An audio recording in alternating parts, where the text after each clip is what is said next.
Le site Rencontre Ados, plus de 280 000 utilisateurs, héberge-t-il des pédocriminels? Depuis plusieurs jours, des parents mettent en garde contre cette plateforme en ligne gratuite, destinée aux adolescents et jeunes adultes, entre 13 et 25 ans. Un site de rencontre ouvert aux mineurs qui cacherait des profils douteux. Pour vérifier, nous nous sommes inscrits en ligne. Nous prétextons être Emma, une jeune fille de 13 ans. Aucune vérification d'identité nécessaire.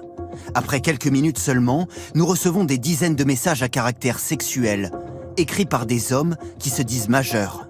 Certains parents inquiets nous ont transmis d'autres messages inappropriés. Envoie tes seins discrètement. Non, je ne peux pas. Fais-le vite, rapidement, ou ton cul. Tu voudrais que je te caresse, et plus? Mais j'ai 13 ans. Ça me dérange pas si tu aimes. Tu as quel âge? 50.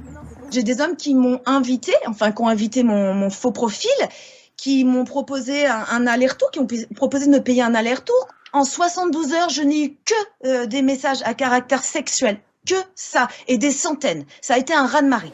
Depuis 2006, ce site hébergé en Belgique a fait l'objet de 409 signalements au service de police, sans pour l'instant être inquiétés. Les responsables refusent nos demandes d'interview. Nous avons trop de demandes à ce propos, et quand on accorde une interview, nos propos sont modifiés ou sortis de leur contexte. Donc non. En réponse, le gouvernement souhaiterait renforcer la réglementation sur les réseaux sociaux. Cette association réclame des mesures d'urgence. On a beaucoup de mal aujourd'hui à protéger les mineurs en ligne, tant qu'on n'est pas capable de les identifier et de les isoler comme une population particulière qu'on doit protéger et à qui on doit permettre évidemment d'utiliser les réseaux sociaux et tous les outils numériques, mais de façon un peu spécifique et sans doute restreinte par rapport aux adultes. Sur Internet, la corruption de mineurs est un délit puni de 5 ans d'emprisonnement et de 75 000 € d'amende maximum. Occasion de rappeler ce numéro d'urgence gratuit dédié à l'enfance en danger. Le 119 est accessible depuis les fixes comme les mobiles.